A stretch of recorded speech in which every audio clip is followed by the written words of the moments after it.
covering all your favorite parts of the 50-yard fight. This is the Inside the Walls podcast with Zach Kyleman and Jim Bernier. Welcome in, fans of the 50-yard fight. This is the Inside the Walls podcast. Zach Kyleman in here, hosting as always to kick things off for our latest episode of NAL Gameday, Week 8 edition in the National Arena League. As we mentioned on, of course, our rebound episode from previous week, which you need to catch up, I'd recommend doing that real quick. We got 3 exciting contests coming up. One for a particular player owner jumping on, one that is having plenty of implications to start off in terms of the top of the pecking order, and much, much more as we see more in the jungle with the West Texas Warbirds coming out to Orlando. We'll dive into all this, of course, shortly, give you polls, give you our picks, everything you name it, in our usual game day. But first, got to bring in, of course, my co-host and my good friend of mine on this show, the graphics man himself, the producer himself. I can give him so many titles. The Adam Schefter of the NAL. I'm going to keep on hitting that one home, too. It is Jim Bernier. Jim, welcome aboard. Week 8 is here. Week 8 has plenty of fun storylines that we are going to be talking about today. How are you feeling about those right now? What were initial thoughts for Week 8? Juicy games, really? Okay. No. Yeah. What I think in the initial thoughts of Week 8. Week 8, we have a player owner make an appearance. As Antonio Brown's made it official, he will play against the Fayetteville Mustangs. We have a crucial game in Orlando between the Warbirds and Predators, 2 revamped teams from their additions, and also we got the showdown in San Antonio, where the number 1 ranked offense, Jacksonville Sharks, are taking on the number 2 ranked offense in the San Antonio Gunslinger. So we got a explosive offensive affair that could happen in the Freeman Coliseum. Also, observation, the Orlando Predators and the San Antonio Gunslingers finally have home games. It's been a long time since week 1. They're finally home, and they have some lengthy homestands ahead of them. So crucial games so far. We got the one that's going to get most of the media attention up in Albany, but we have a pivotal game in Orlando that could potentially be a reason for one of these teams to be a 4 seed. And of course, Sharks and Gunslingers, the pivotal battle that could determine who the 1 seed is, and a crucial tiebreaker game for both of these teams. So interesting Week 8. For perspective on, by the way, the road trips for both Orlando and San Antonio, they haven't played since week 1, which was April 8th. That has been pushing towards 2 months away from home, and they will finally get to welcome back in home fans once again to their respective areas, of course. So glad to see that we'll get some home games there as well. Important games ahead of us, of course, like you said. And we'll dive into all 3, of course. And yes, we will talk about Antonio Brown playing who knows how long, or a full game. We're not sure. We're going to debate that in that contest here. So give us some time. We will jump into it, of course. But right now, as we always do with NAL Game Day, since we have been kicking things off, we got some polls to discuss to kick things off for the show with Week 8 rankings, which, by the way, if you do want to catch any of the media polls we drop or help create for the league, Jim does a wonderful job with these. Recommend you check out our social pages at InWallsPod when we drop those. The NAL also drops those polls too, but you should also check out our socials at InWallsPod for any episode drops, any news breaks that we bring up, and also, to follow us to our YouTube page, to subscribe to us, and, click that bell. Builds morale, as my other show says, too. You got to feel good. And we've been doing a good job getting some new followers in here that are checking out some official National Arena League coverage right here on Inside the Walls. Anyway, Week 8 ranks. Let's take a look at this bad boy here.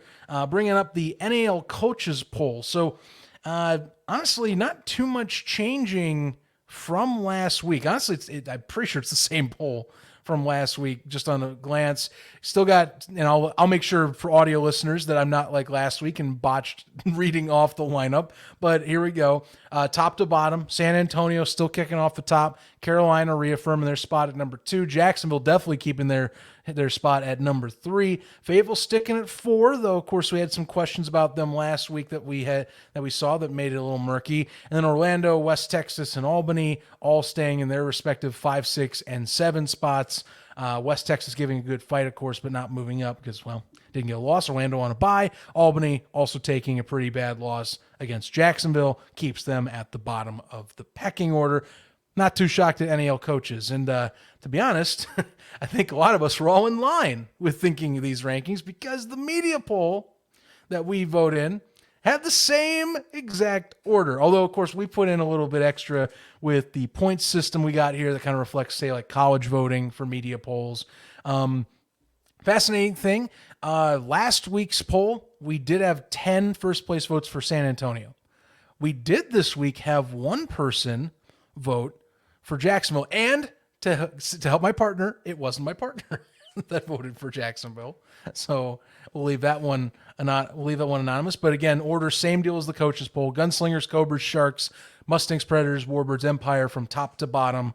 Same order, a little bit different though in terms of some of the points. But I think the only fascinating part of that, like I said, is that we did have someone change their opinion on the first place, which not to be shy.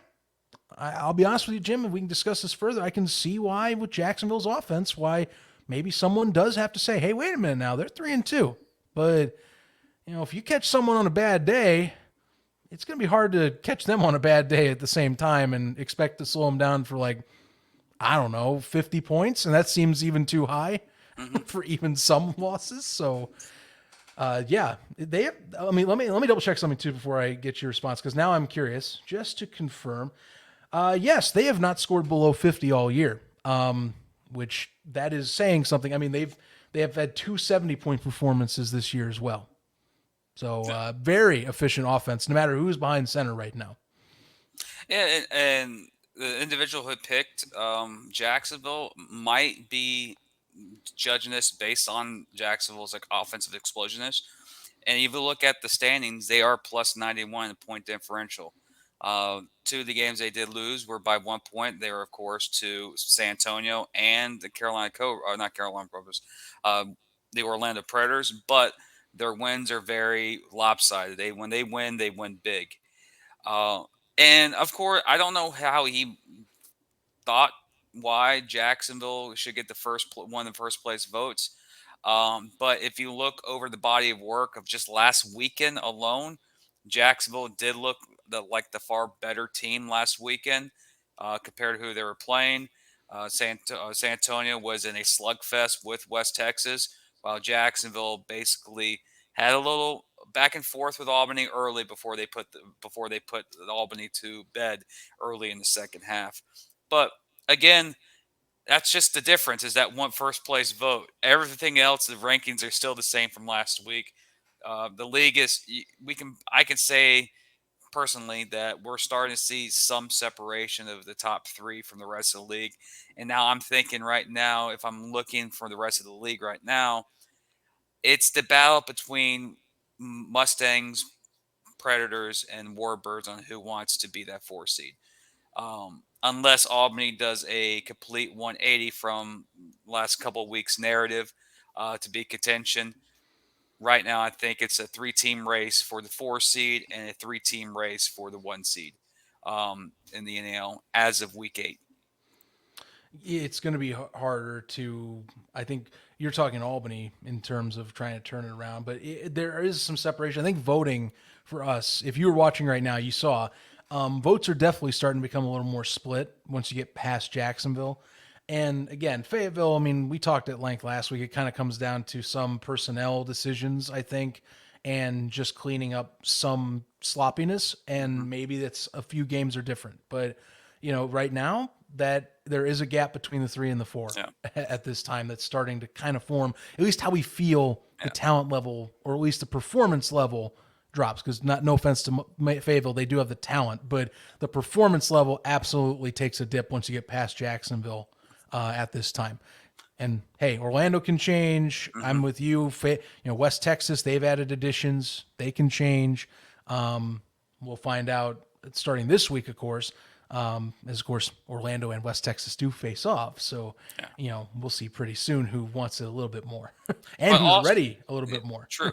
Also, this is a big time week for San Antonio, or the next couple of weeks is, because you get a chance to have your rematches against both Jacksonville and Carolina, two teams that you won on the last play. That will tell me a lot about San Antonio. Now, this week's game, San Antonio's our first home game, military appreciation. It's pretty loud, it's pretty crazy going to be down there. Trust me, the guys know, they're focused. You listen to Coach Shaw on his radio show or other podcasts he's been on. They're a very solid core. Jacksonville is a dang good team. Jacksonville has a team, like I said, on rebound. They have a championship caliber team. San Antonio has a championship caliber team, and Carolina has a championship caliber team. But again, this week, week 8, this matchup is pivotal because Jacksonville, if they win and they only win by 2 points, they have the tiebreaker over San Antonio, because the tiebreaker is head to head, and after head to head, it's point differential against each other. And that 1 point win, even though it was a good win by San Antonio and Jacksonville, they have to win to sweep, of course. A nice little broom will happen if they win. But if Jacksonville wins, Jacksonville has to win by 2 points, and they get the tiebreaker, and that could be crucial at the end of the year. Then 2 weeks later, I think 2 weeks, they play Carolina, San Antonio, in Carolina. So there's another pivotal matchup of a Carolina team that they're off this week. They're 4-1. They have played excellent football the last couple of weeks. They've started flexing their muscles on offense. They're a solid team as well, so you can't count them out. But yes, this is a big week in arena football for us, the National Arena League. And it's nice that we have a big-time game in San Antonio for a home game that a team has been away from their home building for 7 weeks. So it's a lot of hype going into it. So I expect the San Antonio fans who are listening to this, go grab a buddy, go grab some friends, go grab some random military people, and bring them to the game. Pack that building out, because this is going to be an excellent game in the Freeman Coliseum this Sunday, not Saturday. This Sunday. It's the only game on Sunday. So remember that. This Sunday. Memorial Day weekend. So what the heck are they doing, too? Most people have 4-day weekends. So, yeah. Yeah, I mean, you'll get a little time off. So, yeah, two Saturday games, one Sunday. A lot of military appreciation nights going on across all 3 venues. We saw with Albany, they're doing a similar deal as well. Orlando, I have no doubt, knowing, Starling and Cheney's organization, they already have some stuff planned for theirs as well. And it looks like good crowds compared to last check-in sales for both. Now, I mean, 2 of the teams have been gone for well over a month to month and a half now. So I'm expecting no less than a decent crowd for both. I mean, Orlando, remember, their home opener, well over 7,000 for that. So, plenty of time away. I imagine they're going to come out and be having a rowdy time as well. Gunslingers should be good. And Albany right now looking like, too, that, we've seen a lot of free ticket giveaways, getting some new people out, free military and EMC entry as well. So if you're working emergency response, or if you are military or veteran, you are also free to enter the MVP Arena for this weekend's matchup, according to the Empire social media. So keep that in mind if you're looking for something to do for Memorial Day weekend in the Capital Region. You got a great opportunity to check out some arena football, see what it's all about, especially if you're first time, or if you want to get reintroduced to the game too. Keep that in mind. So good opportunities all around. But yeah, I think, end discussion on the polls. Just, it is going to be continuing. We'll start seeing that kind of spread a little more. I mean, this week, obviously, we got 2 of the top teams in the league playing each other. So we'll get a first glance at how this matchup and how this tiebreaker could start to form. Fayetteville, it's Albany. They do have, once again, some changeover. They do bring back Roland Rivers and have new pieces, but still got to play your best. And we're still curious as who's going to be behind center. So that dictates things. And I'm definitely, as much as I love the Gunslinger Sharks matchup, I do want to see what Orlando does with another week and what West Texas can do. Now they don't even have Daniel Smith. They released him. It's Mitch Kidd's team, which I like Mitch Kidd. Videos I've seen of Mitch Kidd, from what I've watched of him, I wonder what he can do. Should be a kind of unique, I think, a dark horse game of the week that you'll want to watch. Definitely keep an eye on that one over in the jungle is what I'm going to be telling you. But we're not going to talk about that one first. Let's get into the games while we're at it. We'll actually head on over to the Capital Region and let's get it out of the way, people. We knew if you're tuning in, you knew we were going to talk about it. It's Fayetteville heading to Albany. The news all week, and it's been talked about now for well over a week actually, is owner, I will put that just to be safe, will owner Antonio Brown play? And he did show up for practice on Thursday. He did show up in gear. Yes, I know you're smiling right now. It was a route. He still showed up. I'll give him that. He's going to be there. I think the main thing, I just want to get this out of the way because why not? And then we can talk a little more in detail. Unless you think this is the case. Over under how many series or plays let's be safer. How many plays does Antonio Brown actually participate in this game? And you know what? If he comes out and plays the whole game, I'll shut up and we'll talk next show. But I think the general consensus right now is a lot of people are assuming that this is more of he comes out for a few, shows that he can play, but then let's Coach Purcelli and Coach Bennett do their thing to try and get a win. So let's make this interactive and fun. So our listeners on our podcast platform, you may not have a chance to do this, but you're on YouTube right now. I know you're on your YouTube chat. There's going to be about 11, 12, maybe 15 people watching. Let us know in the chat right now what you think. I'm setting it at over under 6.5 plays, meaning could be one whole possession, maybe 2 possessions if they're quick scores. What's our listeners? Let us know. But I'm setting at 6.5, and I think it's under 6.5. Because I think, Antonio Brown is one of the best receivers to ever play the game in the National Football League. He did run one route today in practice.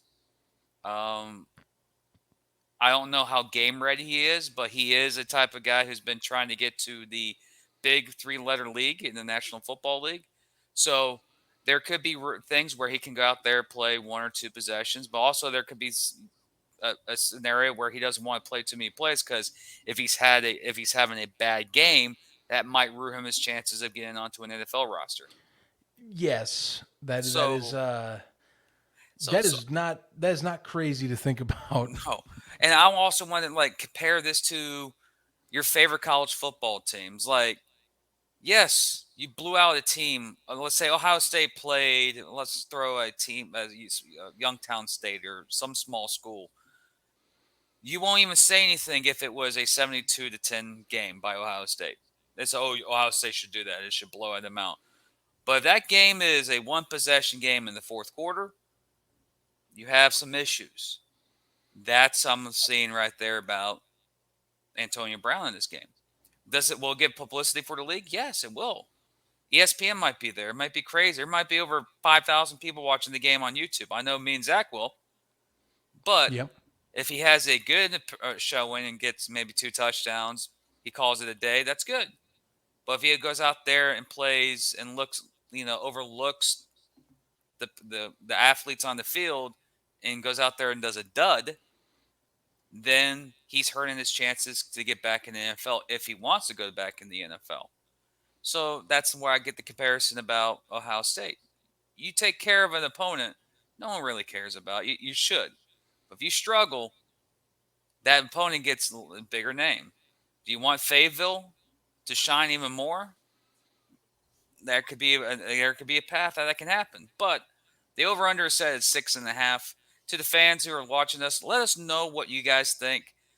Even tweet at us. We like your interactions. And remember, like, subscribe, click the bell, builds morale. But yeah, that's the intriguing thing about this game is Antonio Brown. But one of the stories I want to talk about this game, Who's starting at quarterback for Fayetteville?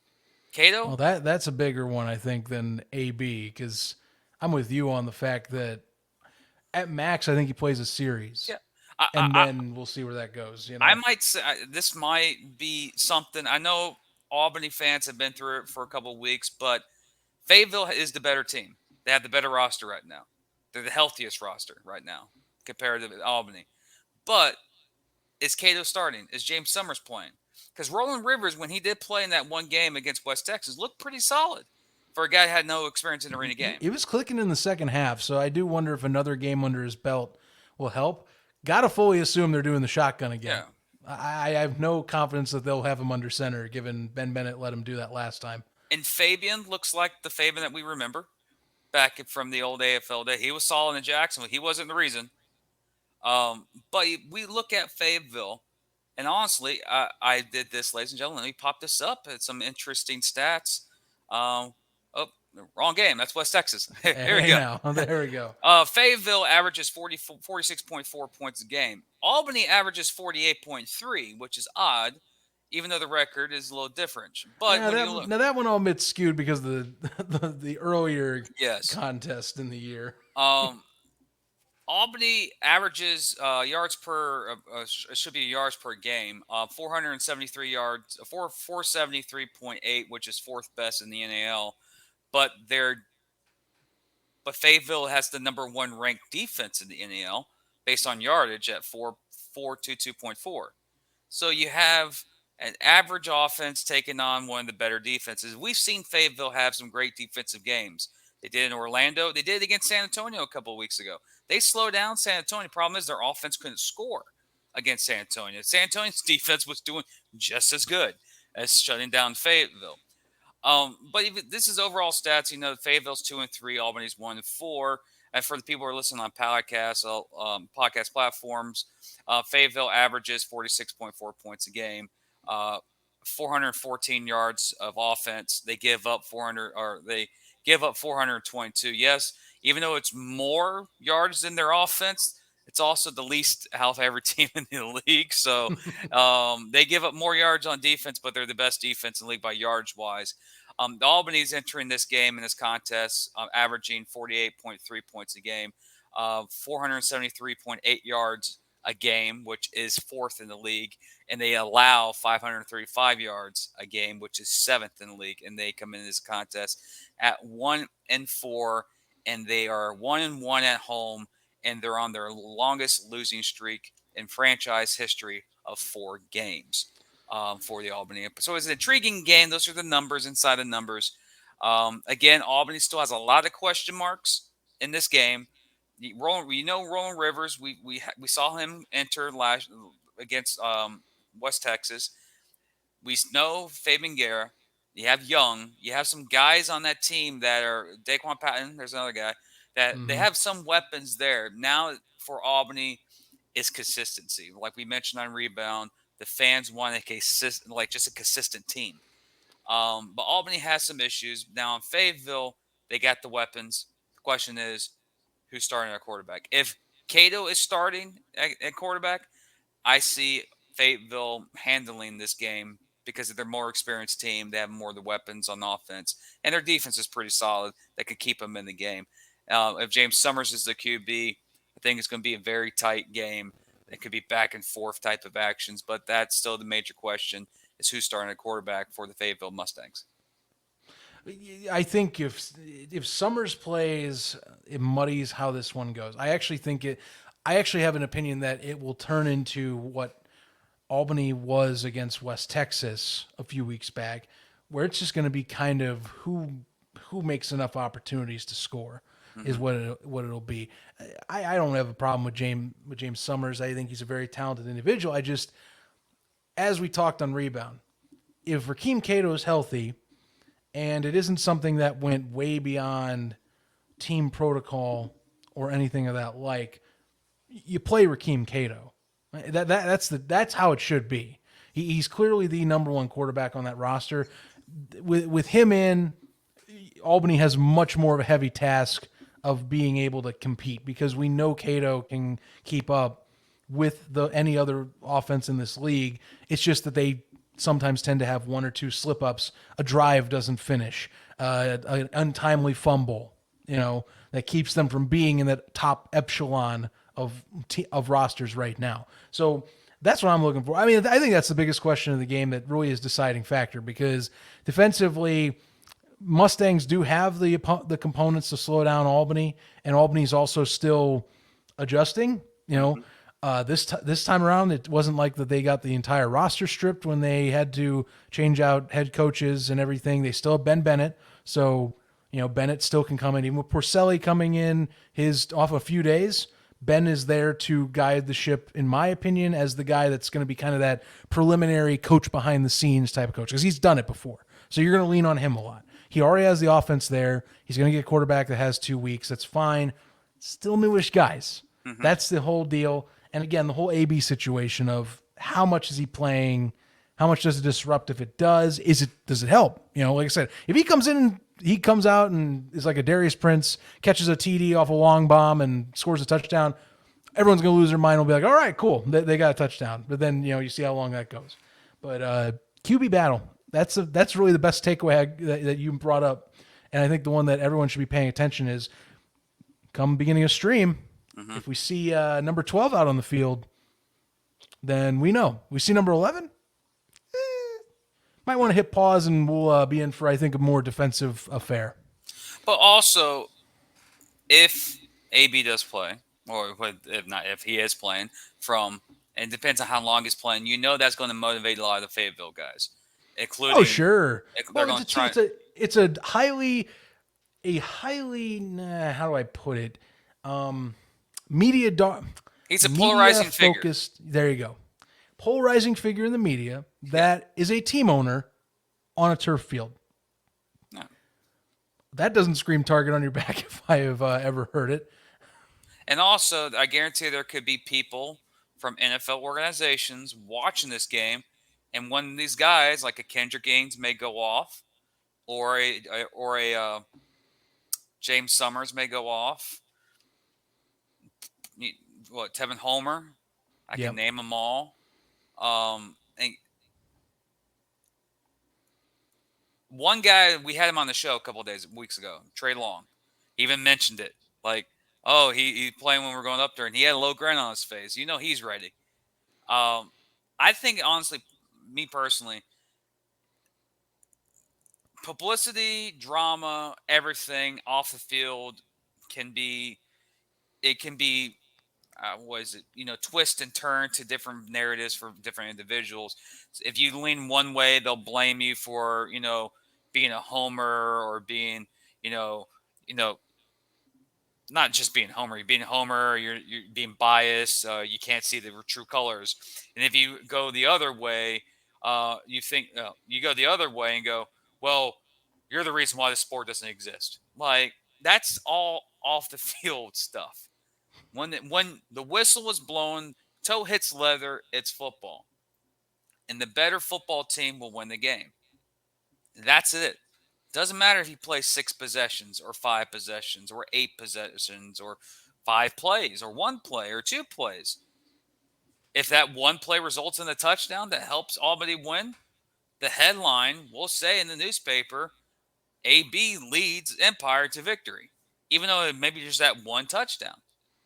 It's polarizing, depending on what side of the aisle you believe it's good or bad in the league. Who cares? When a toe hits leather on 7 o'clock Saturday night, it's whoever the 8 men on the field are for each team, or the 16 men on the field on each team, and who wins. It all comes down.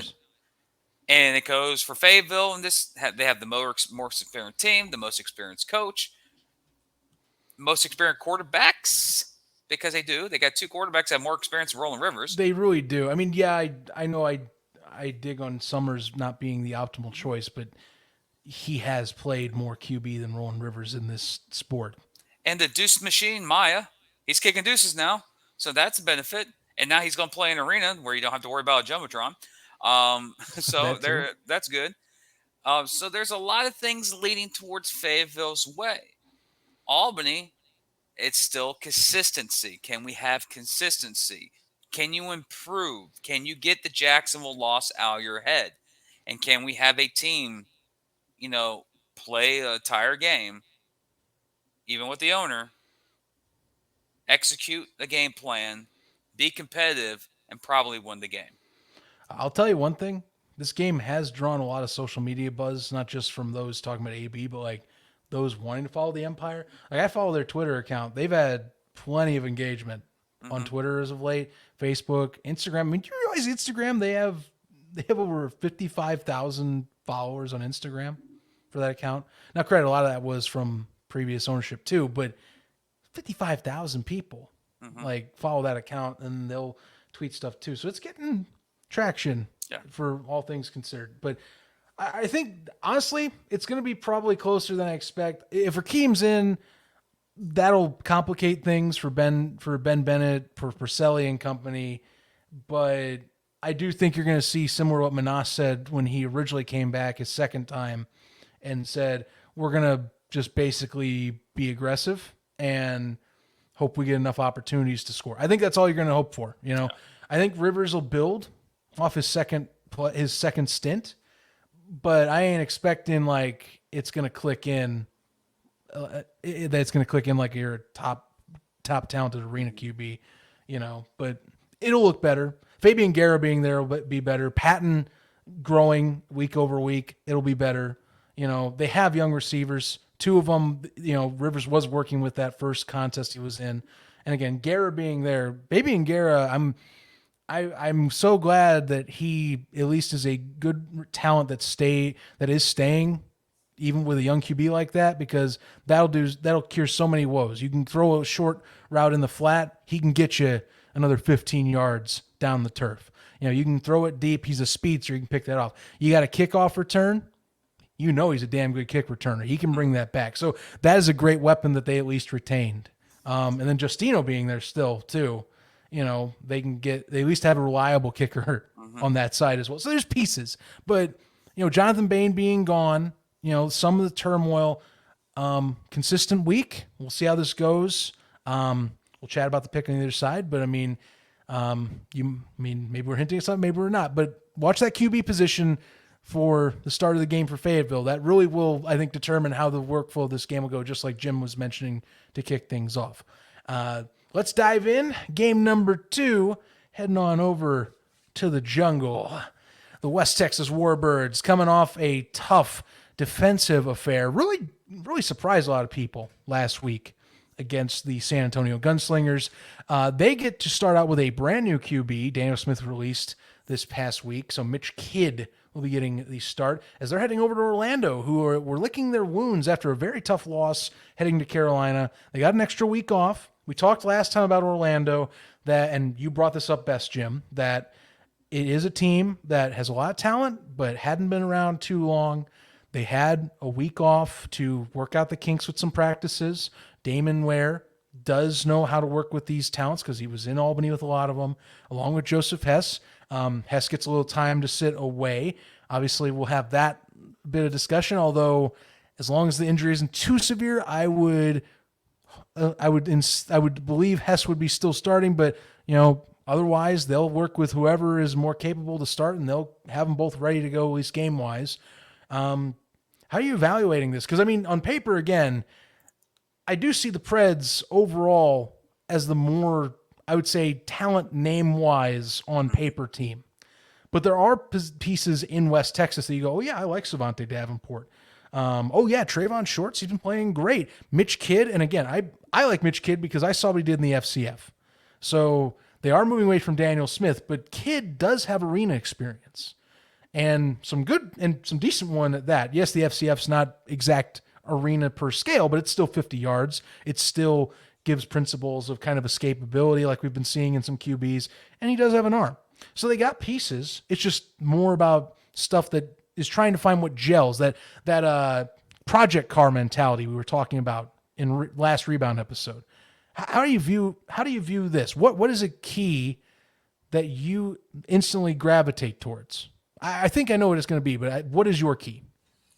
The key to the game for me is what team can gel the quickest, in my opinion, because of the additions of both franchises. West Texas got a couple of guys from Albany, Cornelius Lewis, who helped beef up that offensive line and D line. Okay, you got Schwartz again. That's been lethal for West Texas. And of course, you look at Albany. Excuse me, you got Orlando. You have Brandon Cisse, Nick Hagg, Darius Prince, one of the best receivers in the game on that end. And their game up in Carolina a couple weeks ago, they showed signs that they can be lethal, but it was just they weren't gelling yet. No consistency. Hess was a little bit shaky a bit, but they started fixing things a little bit. But Carolina was just on the money in that game. You look at West Texas last week. They were a 2-point conversion away of tying the game, and they were the deuce away to tying the game. They had multiple times to tie the game last week, but they showed signs of fighting. And one thing I like about West Texas is Jalen Childress. That wide receiver is hands down this year's Kali Rashad. How we know last year we didn't know who Kali Rashad was. That's Jalen Childress. He has showed out. Mitch Kidd, I think, that would be a guy that Mitch Kidd needs to throw the football to a lot. Very much so. But with the additions that West Texas got from the Albany trades, really beefs up their front five. You're going to have guys move into different positions that they feel more natural in compared to where they were before.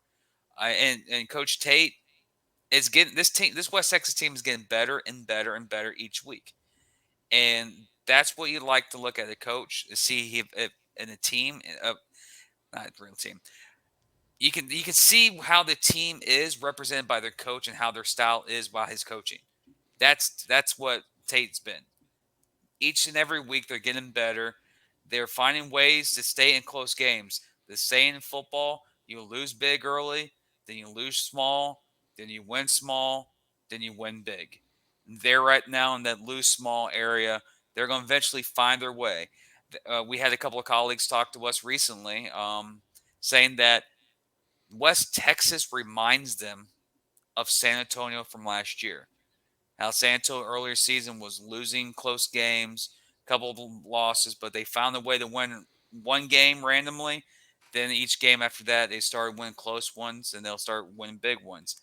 So you can say that could be a little comparison from last year between West Texas. But West Texas is traveling to the Jungle, a building that hasn't had a home game since week one, where 7,400 people were in that facility in week one. That place is going to be rocking. That place is going to be ecstatic. And then one good thing about home games, especially if you have a new roster and a completely new team, they usually have more momentum.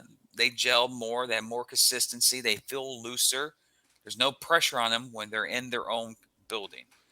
You'll see a different Orlando team this week than you did 2 weeks ago because they had a week and a half off. But they're in Amway Arena. They're in their building, which is a big addition. But also can help have that week off, get that extra week of preparation, extra practices to get everything situated. So we have two teams right now currently, 1-3 in the standings, 1-4 in the standings. Right now, as I mentioned earlier in the show, this is a pivotal game for potential playoff implications between the two teams, but tail of the tape between these two teams. West Texas entered this game averaging 37.1 points a game, 416 yards of total offense.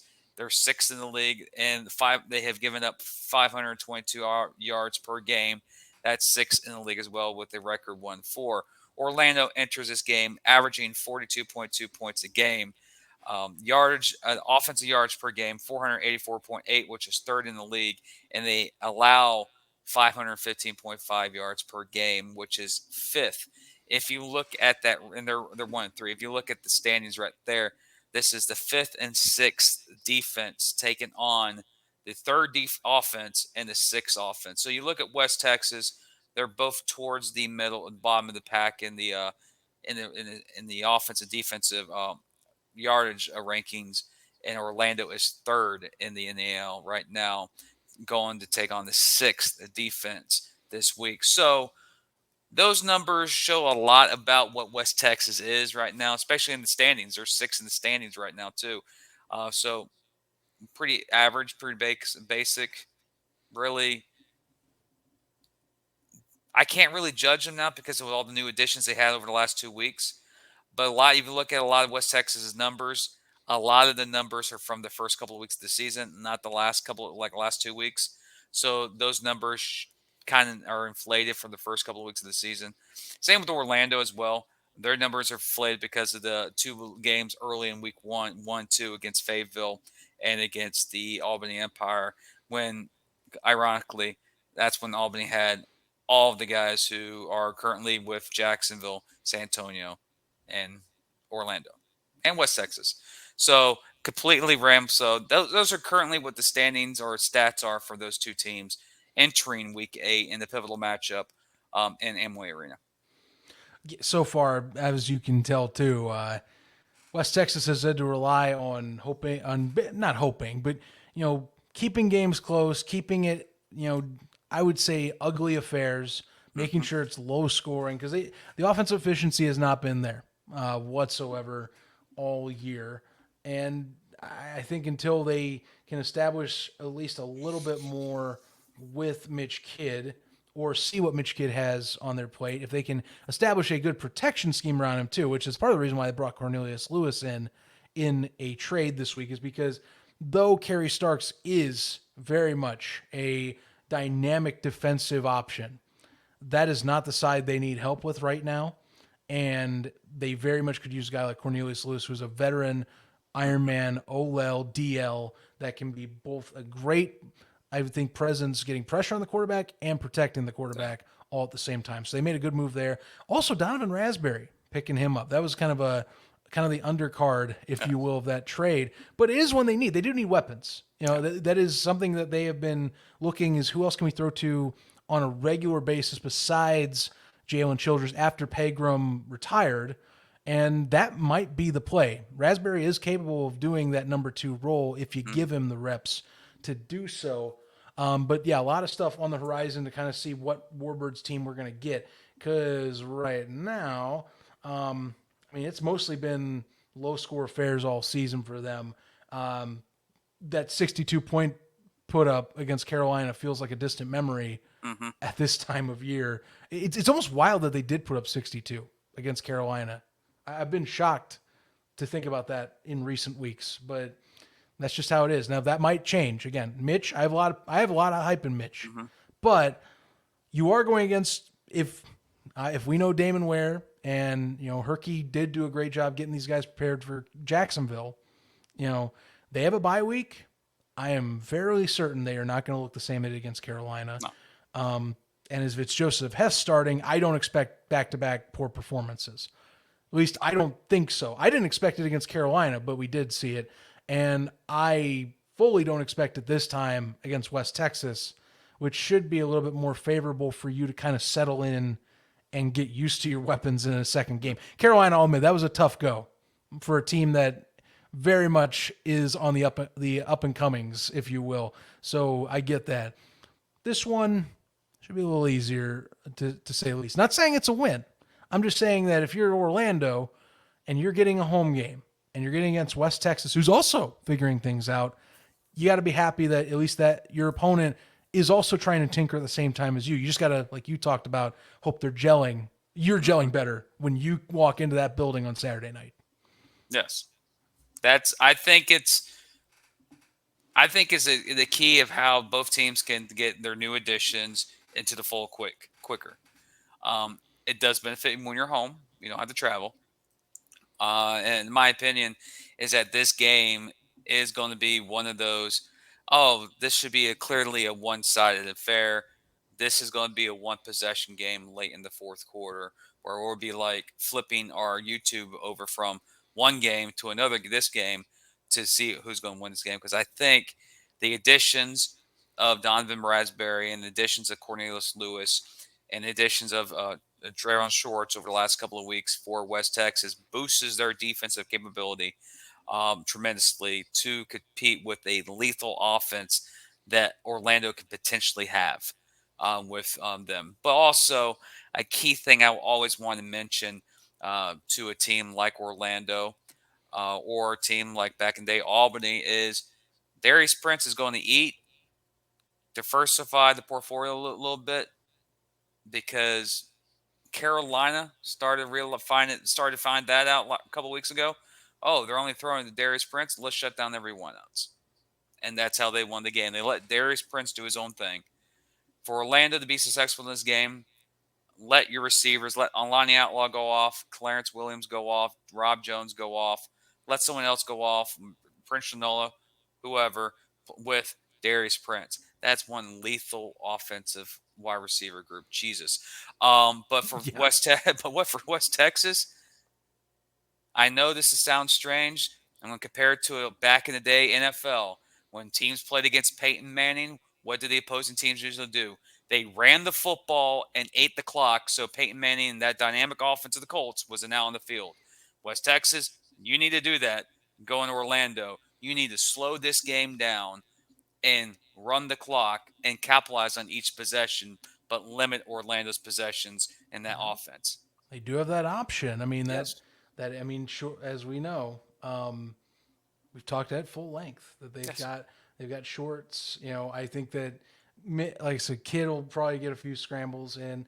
Trevante Coleman, who's been being used a little bit more as well in the run game. They used it extensively, at least in their previous matchup against San Antonio. So wouldn't put it past them if they'd try that again. But it's also going to come down to the flow of the game at some point. West Texas, you're hoping that things start slow. You keep it slow. You keep it where it's balls in your court till the very end. You hope to get that last possession. Unless you are gelling really well after a week, which not 100% on that, but hey, who knows? Could be changing. But I think a few question marks do make this game a little more fascinating fascinating off the paper than some might believe. But Warbirds do come off, I think, at least if you want to call it maybe a moral victory, if at best, last week. Orlando gets a week off too, so we'll get to see how they get off the mat and reset this week. Finally, game of the week for this week is going to be the Gunslingers hosting the Jacksonville Sharks, of course, over in the Freeman Coliseum. Again, it's been over a month and a half since those Gunslingers fans out there in San Antonio have had their team at home, and they finally get to celebrate, and they get to play against one of the best teams in the league. And we got a little bit of a video to kind of hype you up for what is one of the marquee matchups so far at this point in the year. Take a look.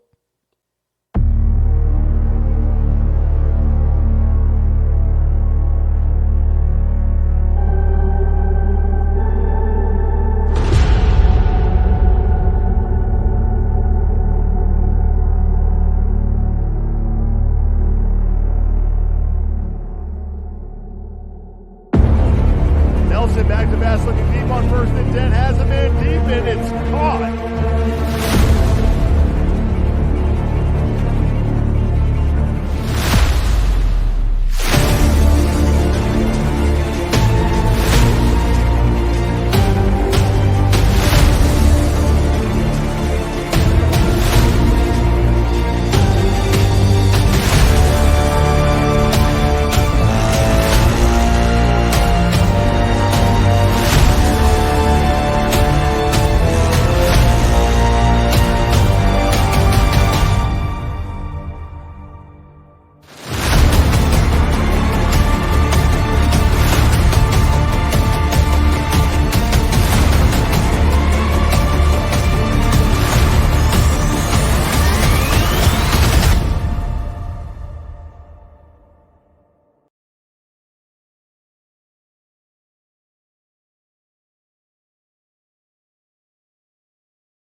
Now, you ready or not? Because I'm certainly ready after watching that. I'm geared up. This is very much been on our list of top games for the season, as we marked it down early on in the year.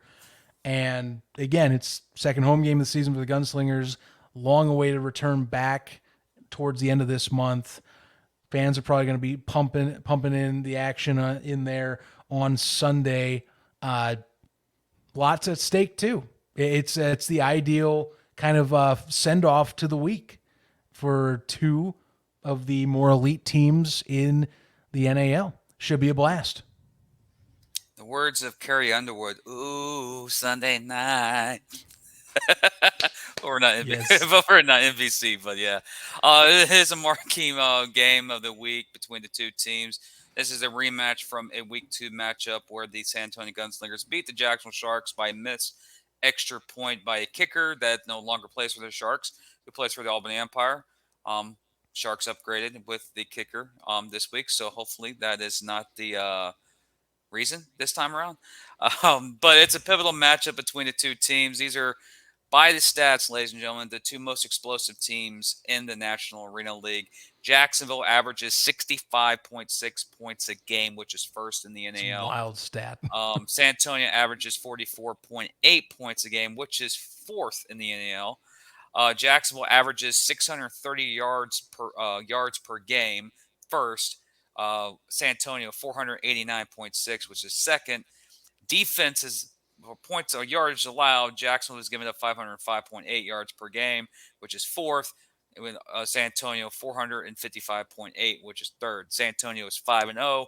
Jacksonville is 3-2. Jacksonville is undefeated on the road, and the San Antonio Gunslingers are undefeated at home. One of these things has to break. The number 1 offense taking on the number 2 offense. Stat-wise, one team's undefeated on the road. The other team is undefeated at home. So it's intriguing. What a way. Yes, where's Carrie Underwood when you need her? Come on, this is Sunday Night Football. Come on, we need we need Chris Collinsworth. Can we get the guy that slides in before the game? So yeah, this is a marquee matchup. Of course, the hype video I made, I announced it earlier about the hype video. I'm doing hype videos for selective game of the weeks that have already been predetermined. So we don't really, need to, pump up. We already know some of them. We do have a Carolina one coming up pretty soon with San Antonio, possibly Jacksonville, Carolina too. But this is a pivotal. This is one of the games that we circled on the schedule that we knew was going to be pivotal to the season. And it's going to live up to the matchup, I hope. We have some solid weapons. And the key thing, I know people want to ask, is like, when you look at the game, Jim, your knowledge is great in the arena game. Yeah, when you look at this game, what do you see? I see Kylie Rashad. I see Arvell Nelson. I see a Philip Barnett. I see I see Pierre Turner, Alexander, Cody Brooks, Robinson, Chisholm. Then I look on the other side. I see Tamorian Terry, Cam Solomon, Jensen Stoshak, Sam Castronova, Anthony Johnson, Marco Orozco. You look at those two teams, and I said in a rebound, and I said it with a couple of friends that listen to our show. This is probably a National Arena League Championship game preview. There's maybe 3 matchups: Jacksonville, Carolina, San Antonio, Jacksonville. Those 3 teams, I think, all circle around. Maybe Orlando pops in, maybe Fayetteville. But as of week 8, this is a NAL championship game preview, I think, in my opinion. One team's offense is lethal. The other team knows how to win close games. So one has to break this weekend, and it's going to be entertaining. There's a lot of things we can break down this game, but the star power, I don't care what happens what else in the league. The big-time stars in this league are playing in the Freeman this weekend, and pivotal game for both these teams. A win by Jacksonville by more than 1 point. They have the tiebreaker over San Antonio. San Antonio wins. They have the clear sweep over the Sharks and the tiebreaker over the Sharks. So it's a big-time matchup in the Freeman. 4 o'clock Eastern, I think, is the kickoff. Maybe wrong, or 5 o'clock Eastern. Because the time changed. Sorry. But I think it's all good. Rechecking that for you, just to be safe, as we always do. It is, without a doubt, it is 8. Wait a minute. No. Of course, I did this wrong. I was like, no. Hang on. Yeah, 4 o'clock Eastern time, 3 o'clock Central in San Antonio. Okay. So sorry for the little delay. I should have been more prepared for that, but it's technically Sunday night, but the sun was still up. But still, it's Military Appreciation Day in the Freeman. I think they have a ticket deal going on, 2 for 1. So go to San Yes. Antonio gunslingers.com, get your tickets 2 for 1. Pack that building. Yes, people know that I'm a Sharks fan, but I love seeing packed buildings. Jacksonville last week was packed. I know it can happen in San Antonio. This is a marquee matchup that needs as many butts in the seats as possible, because we will have a friendly voice on the color on the game. So we can't really, dig at him because we're really good colleagues. But if you can't match the game, watch the YouTube stream. Ralph Junkins, will be doing the play-by-play for the San Antonio Gunslingers in that game. So it's a big-time matchup. All eyes will be on San Antonio Sunday in a crucial game. I even got a message from one of our listeners. If you had to set it over-under in this game, an over-under in this game, Oh, man. what will you set it at? And my number might shock people. But at the same time, I think it could be way over this number. But, Oh, what do you got? I'm curious. What do you got? I'll throw a number. 135.5. Ooh. Okay.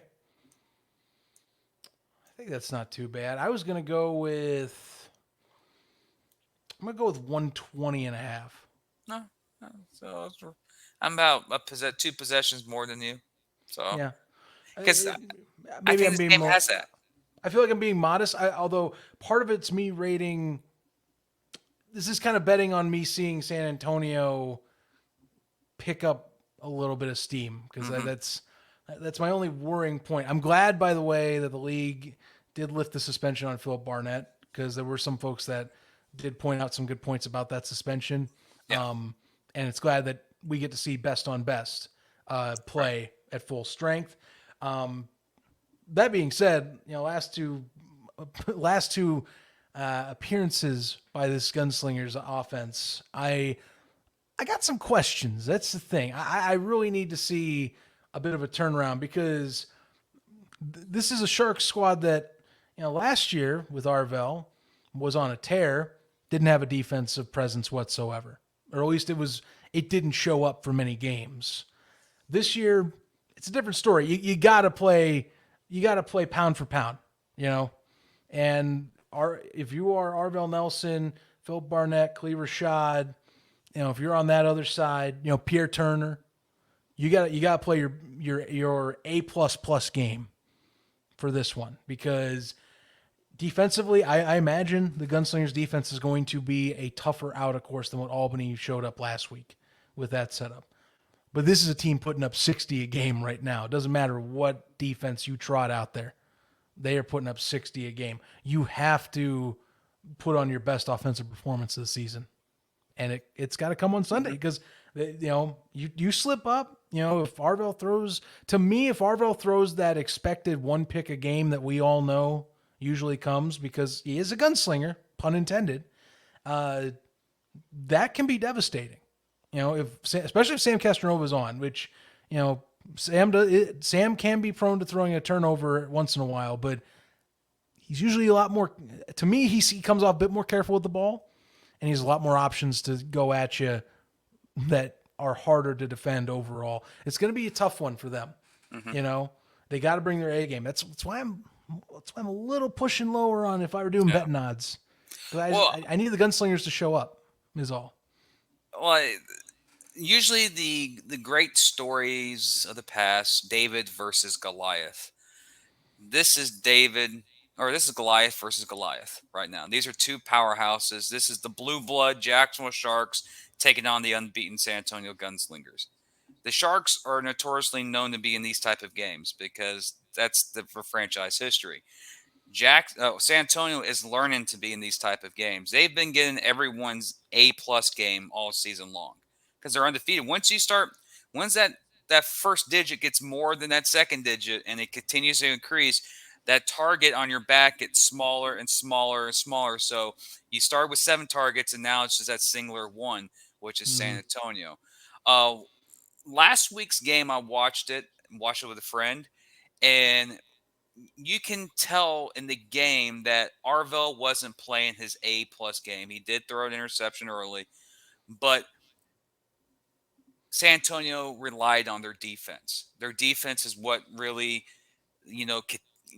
established the pace of play in that game. It didn't, and well, there was other outside factors, but their defense did enough. Daniel Smith, as much I like him as he's a solid quarterback, he's no Castronova. Sam Castronova came into Jacksonville last week. This first game last week as a Shark looked like he's been playing here for 5 years. Like there was no miscommunication with any of the receivers. He was on the money with the receivers. And the offense looked more, for me, even with Counter Blanc, the offense in Jacksonville looked more fluid, looked more like in motion, like they weren't stumbling on each other. Everything was, going as planned. Maybe that's because Albany had other situations happen in the background, but you saw Jacksonville perform at his best of his ability and his peaks. You could say it's peak performance, the best game they played all year. One thing is Jacksonville is undefeated on the road, and both road games weren't really competitive. Jacksonville took care of the first half and won. And the reason why is the front 5. Jacksonville has dominated different lines of scrimmages all year long. And I did talk with a couple of individuals about San Antonio over the last couple of weeks about Jacksonville's success against this season, even though the record doesn't show that this team is better than the record. Jacksonville's front 5 with David Gilbert, Renfro, Jacobs, Holiness, Anthony Johnson, Munoz, they have a 5-man rotation that's honestly 1A in the league. You can put someone at 1B. They know how to control the line of scrimmage. In every game I've watched so far, they have not lost a game where they lost a line of scrimmage battle. San Antonio won the first game between these two teams, but Jacksonville won the line of scrimmage battle. Arvell was making some ridiculous throws. He wasn't having time, and same as the other way, Connor Blount was having plenty of time. But San Antonio was making the plays. Other teams with that same pressure weren't doing that this year against Jacksonville. Same in Orlando, kind of found the game plan and executed the game plan. There was something that happened in that game, but overall. This game, again, comes down to the front 5. Comes down to Cody Brooks. Comes down to Justin Alexander. It comes down to the beef in the front 5. If Jacksonville is having their way in the front 5 like they did against Albany, and they did against Fayetteville, or they did against West Texas, that 1-point win won't happen. It'll be a 20-point some victory by Jacksonville. Jacksonville will run away with this game. And one thing I did find in the stats, Jacksonville is +5 in the turnover ratio, and they're +42 points in turnovers from off of turnovers. That's number 1 in the league. When they get turnovers, they score. So for Arvell in this game, this is why I'm crucial. We've seen Arvell play perfect games, and when he does, he's MVP caliber type of quarterback in this league. If he messes up and throws a pick, it gets that. Well, we bash. It's like Arvell's single pick. He gets every game. If that happens in this game, San Antonio needs to have a defensive stop right after, because if Jacksonville capitalizes on that score, that helps them even better and puts their overall points against turnovers, again, best in the league. You can't turn the ball over against Jacksonville. Like you mentioned, like last year, Zach. Jacksonville last year, you had to outscore them because you weren't going to stop them. Problem is, they weren't going to stop anybody because their defense wasn't any good last year. Right. Their whole strategy is just we outrun you. Yes. You need to make a mistake. We'll keep this on year, scoring. In every single game, besides 2, they had close losses.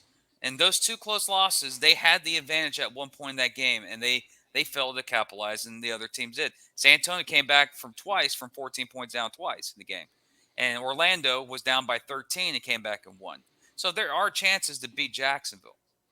But if Jacksonville gets out of the gate and out running out of the gate like they get Albany, and they get one defensive stop, or maybe two defensive stops, that could be game over.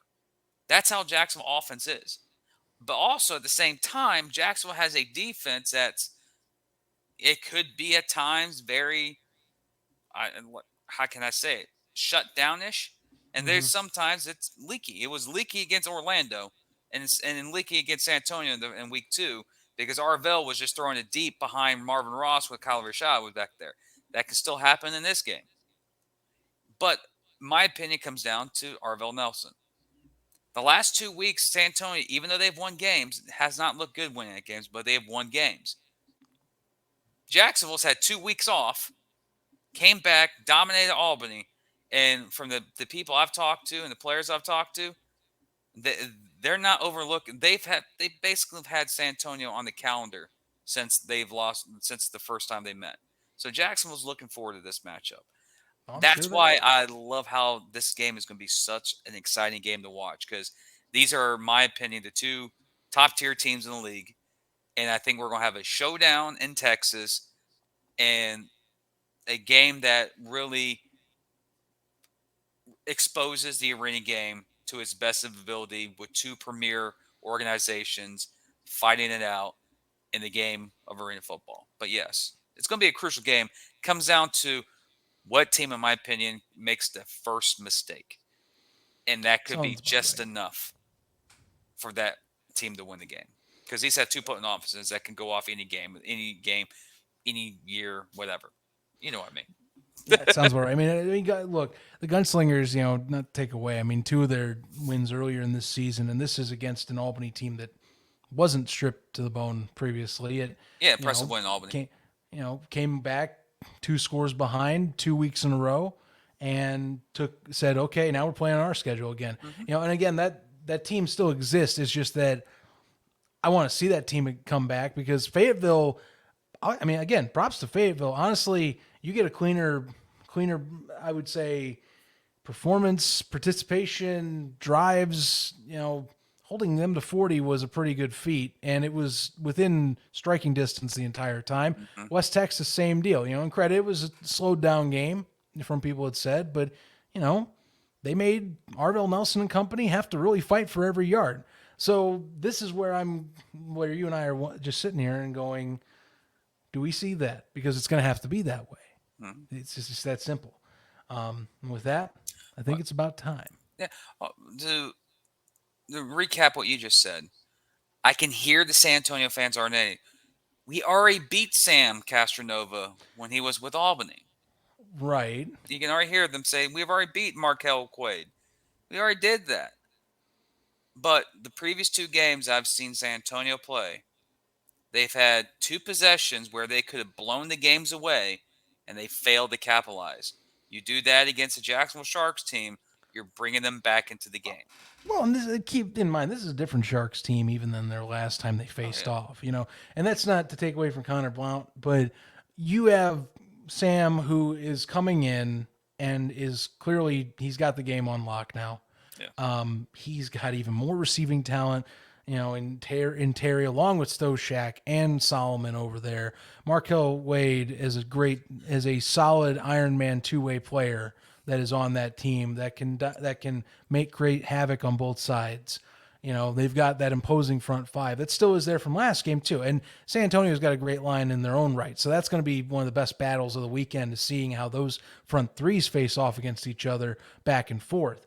But that's the deal. This isn't exactly the same matchup. There's more weapons for Jacksonville to go after your secondary with.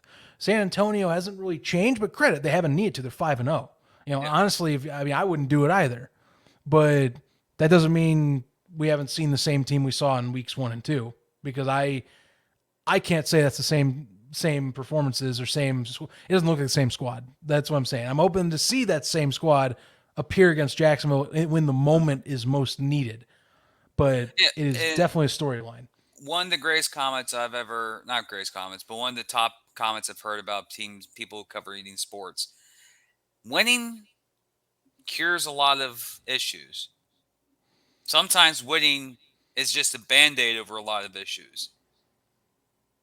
Is winning right now for San Antonio what's curing the issues, or it's just covering up a wound that once the L's start approaching, that wound starts to get to expose? Right. That's a unique question, that or observation or question that I will want to see answered in this game. San Antonio can come in this game and blow the doors out of Jacksonville and be like, you know what? They just need to be home. They finally got home 5-0 and they're 6-0. And you go 6-0, wow, that's a great start. Tip of the hat, GG, shake your hands, and see you in a couple of weeks if there's a match in a couple of weeks. But yes, it's pivotal matchup. But for San Antonio, the last 2 weeks, you had the Robinson slip in the end zone that could have blew the game open against West Texas. And then Fayetteville gave you multiple chimes to blow them out early, like in that game. And Fayetteville stayed competitive into the second half, late in the second half. Those right there are concerning to me, even though those are wins. Trust me, I'd rather be 5-0 right now than 3-2, 1-3, 1-4, 0-5. 5-0 is great. When you're winning, it covers up a lot of wounds. The question is there a wound about to be breached in San Antonio? That might be answered this weekend. Possibly not. It could be next weekend. But they're 5-0. And if I was San Antonio, I'm smoking that cigar because I'm on top of the mountain and people have to come after us because we're up there because we took care of business for the first 5 weeks or 7 weeks of the season. That's why we're 5-0. Now people are chasing them. And it starts this week, week 8 in Freeman against the Jacksonville Sharks. And away we go. Time for some pick'ems here. You've been waiting for it. We've just explained, of course, our sides, our thoughts, our opinions, and, of course, every angle you need to imagine to see how these contests will turn out. And we're going to give you the rundown on where we feel it's going to land. As you can tell, both of us actually ended up last week completely perfect record of 3-0 for both. Both of us 11-6. So could be a decisive week or could be not. Now, credit, we did pick all the same teams last week and basically said we're going up or we're going down together. So we'll find out again. Did we really decide to be twinsies 2 weeks in a row? Let's find out. I'll kick things off first and get started. West Texas going to the jungle in Orlando at Amway Center against the Predators over there. That's going to be one of 2 Saturday contests that evening. Again, West Texas got a few different adjustments that they've brought in this week. Big trade for Cornelius Lewis and Donovan Raspberry coming their way. Had to give up Kerry Starks, but solidifies a line that's been kind of problematic this year. You've got a new quarterback in Mitch Kidd that's going to be starting this week. You got, of course, Donovan Raspberry along with Jalen Childress you're going to be throwing to. Childress, of course, has been one of the best bright spots for that roster, and you get more time with Savante Davenport and Trayvon Shorts to anchor down the defense. And now Lewis gets to work with his former teammate in Trayvon Shorts. How do I think this pans out? Because the Preds, to me, are the more talented roster. We can go all day about the talent here in terms of, say, a Darius Prince. Lonnie Outlaw came off suspension this week, and he'll be back. You know, we've got Brandon Fuentes, we've got Josh Jenkins, and we've got Delvin Randall on the defensive side of this. Offensively, you can keep on going. Clarence Williams is over there too. The list goes on and on of ways that if you can just get a ball to these guys, they can burn you.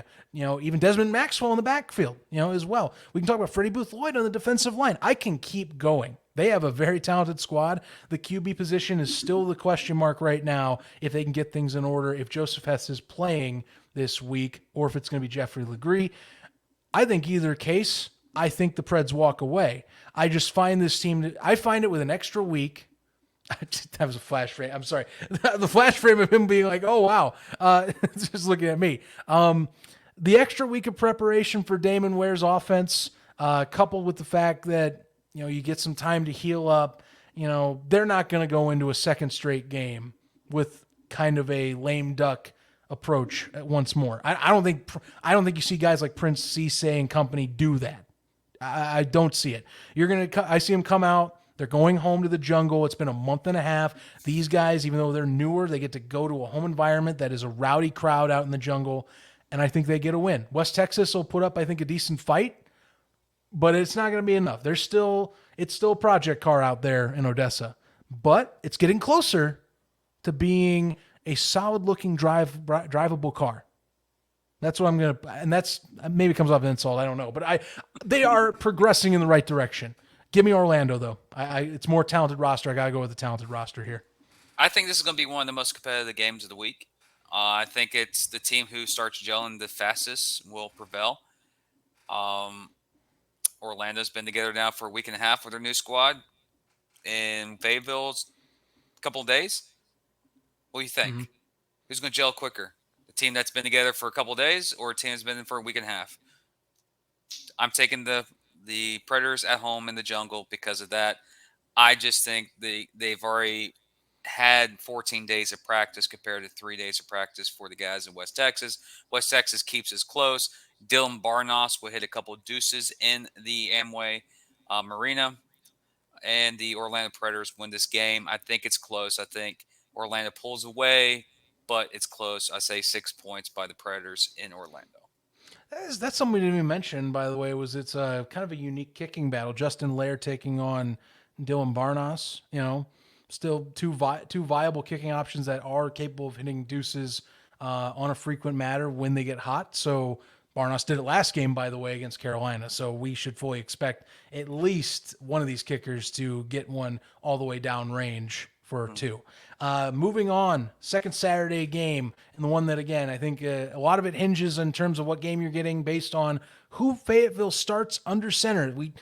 That wasn't on our bingo card last week. We really thought it was going to be Rakeem Cato, but then James Summers stepped out and played. Now you get another week. Summers has already played. Cato looked healthy, and I imagine he's healthier after a week again. The Mustangs go to the Capital Region, a team that, once again, new face at head coach, new quarterback, although really revisiting quarterback, but you have a quarterback that's stepping in once again that's new under center after having Jonathan Bain being released this week. However, that being said, you are fortunate to have most of your core, pretty much the rest of your core roster intact. Kerry Starks is going to be playing in this game. Should help a lot defensively for some of the items they need in Albany. But is that going to be enough given whichever quarterback plays in Fayetteville? I'm going to say no. And I think that it's going to be that Roland Rivers is going to need some adjustment. Defensively, there are still a few, I think they're a few games away from getting everything tuned in defensively. They're going to be aggressive, but I got to take the Mustangs here in this option. Summers, I think, is capable of getting a win here. I see him as much like a Daniel Smith, kind of utility, like de facto quarterback, where he can step in, he can be efficient enough to guide you to a win. If Cato's in, I think I think to me they do win by a few possessions because he is that good, and this is the talent level that Fayetteville all year has been able to take care of business of when it comes to the schedule. So give me the Mustangs. On paper, they should be more talented. If it's the right quarterback in, they should have the entire package to walk away with a win and get back to 500. I lost. Wait a minute, I'm not supposed to lose. Let me see the script. Read and weep. The script is good. The script is fine. I wonder why. Nothing happened in Albany this weekend, isn't there? No, not at all. The script, AB plays, under 6 plays. But unfortunately, no matter if he plays or not plays, if he owns a team, if he doesn't own a team, Fayetteville's the better team. No matter who starts a quarterback between the Mustangs or Cato or Summers, Fayetteville's the better team, and Fayetteville wins this game. And I don't even think this game is going to be close. I think Fayetteville rolls in this game and gets their first, I can't say first, gets their second road victory of this season. Mm-hmm. No, third. They'll be undefeated. They're road warriors. They haven't even gotten a single at home. Yeah, they'll be undefeated. Now they'll get back to 3-3 and stay atop as the Lords of the Muck for the Week 8 finale. Yes.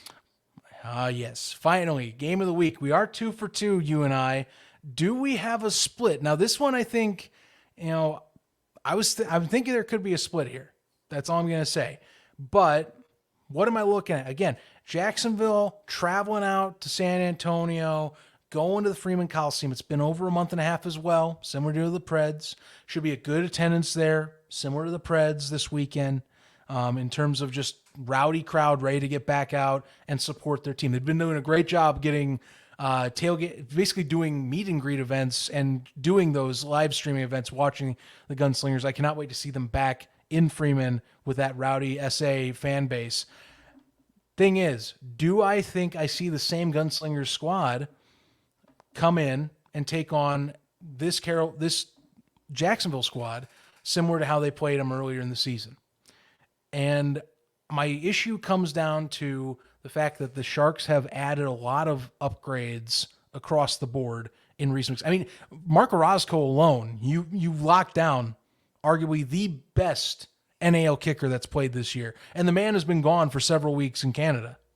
And he's coming back, and he's going to play in Freeman. Yeah, it's a little bit lower scoreboard, but trust me, he's good enough. He's going to cause damage. He can get back to the boards. You're going to have to be focused on returns. I am going to go with the Sharks. Even as the road team, I have had some doubts about some of the efficiency of the Gunslingers this past 2 weeks. I just like where Jacksonville's heading. This is not the exact same team as the beginning of the year. And this offense, very explosive. Its defense can match that intensity on the opposite side this season. I do think this will be a challenge for San Antonio. I think it'll be close. However, I am also expecting the Gunslingers that I saw weeks 1 and 2 or weeks really 2 and 3 to show up.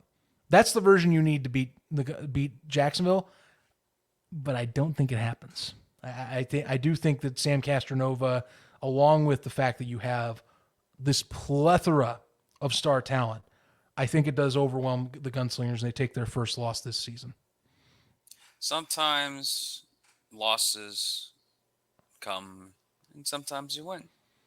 In this game, I think it's going to be one of the marquee matchups we look back at the end of the year as, oh, this is top 5 game, probably top 3 game.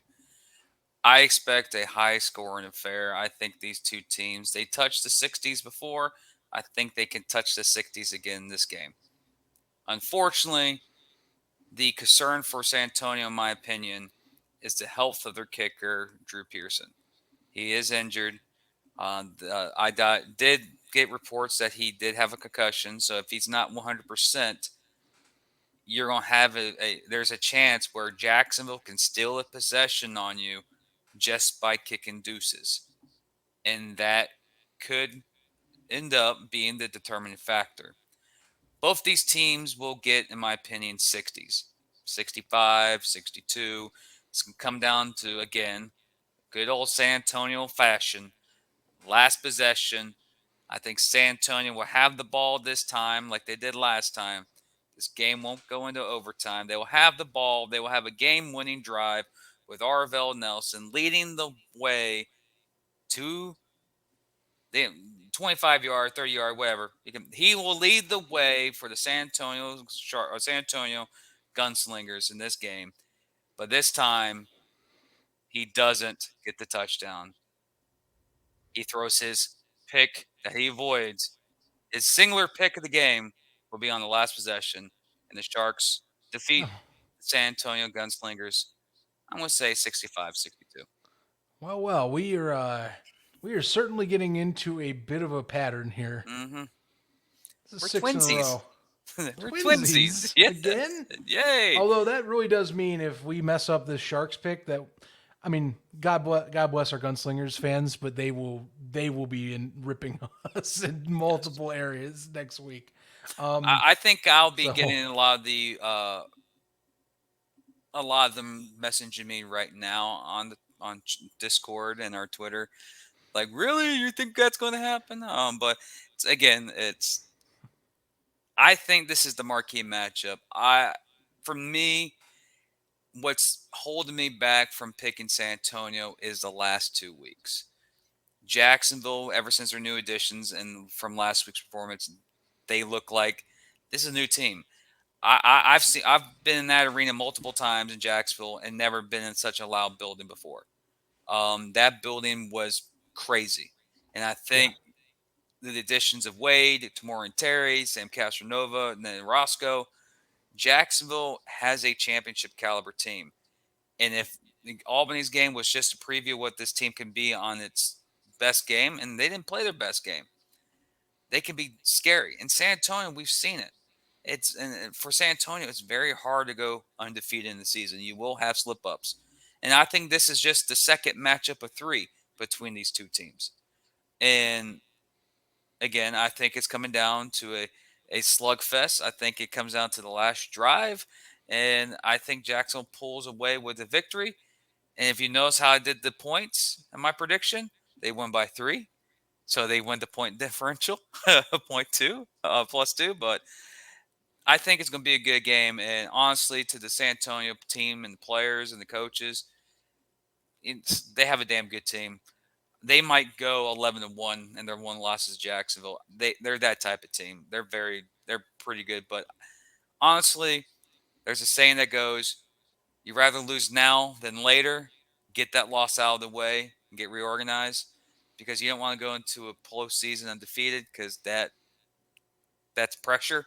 But overall, I think it's going to be an exciting game, and we're going to see 2 of the best quarterbacks in the league play each other, 2 of the best receivers play each other, and we have 2 rising stars on both teams with Kadir Chisholm and Tamori Terry.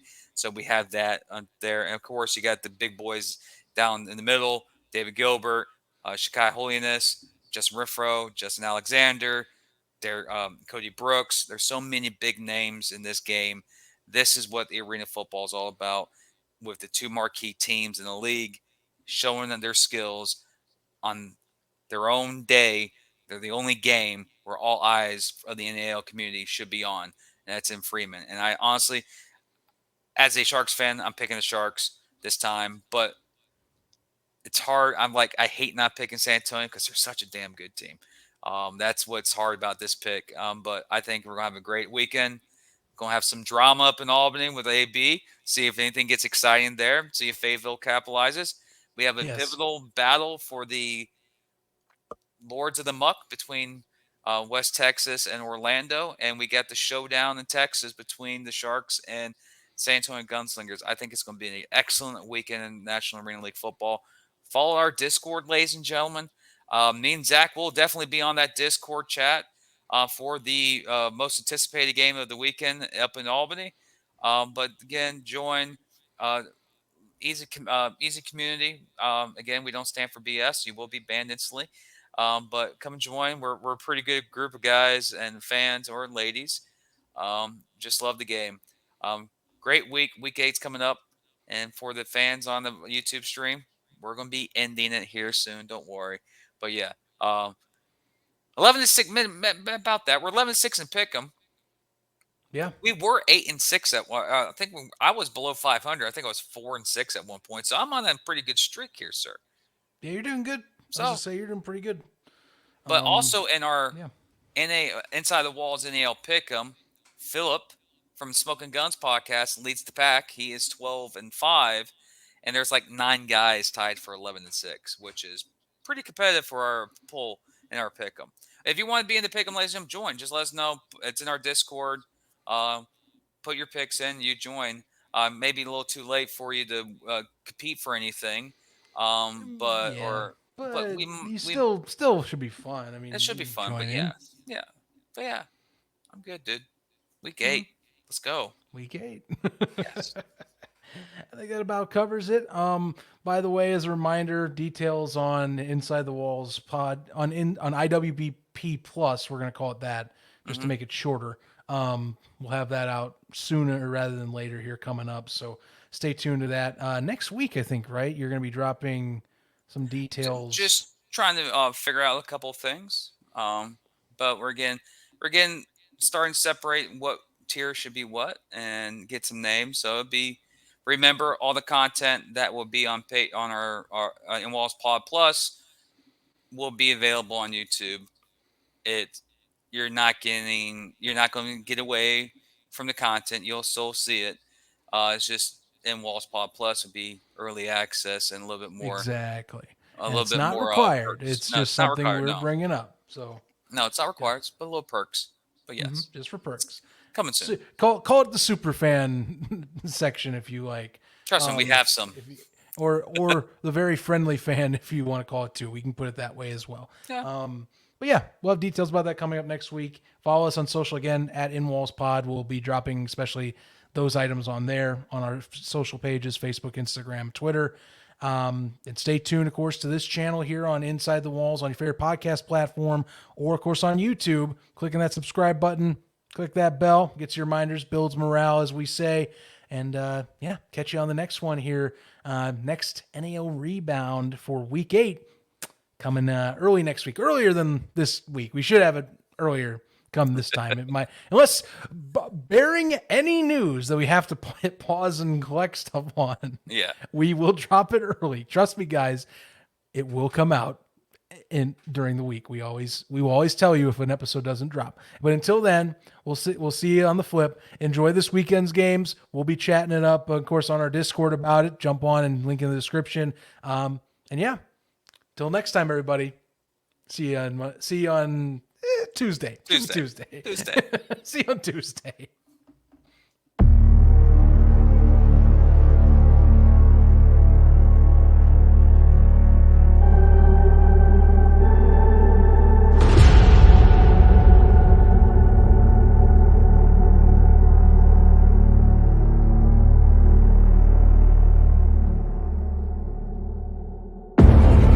Nelson back to pass, looking deep on 1st and 10, has a man deep, and it's caught.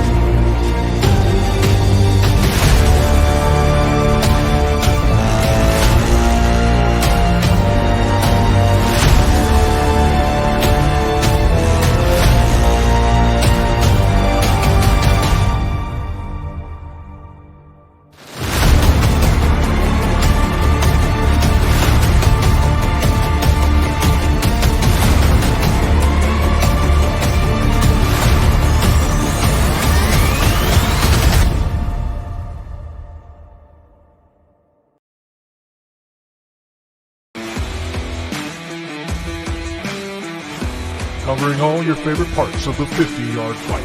This is the Inside the Walls podcast with Zach Heilman and Jim Bernier.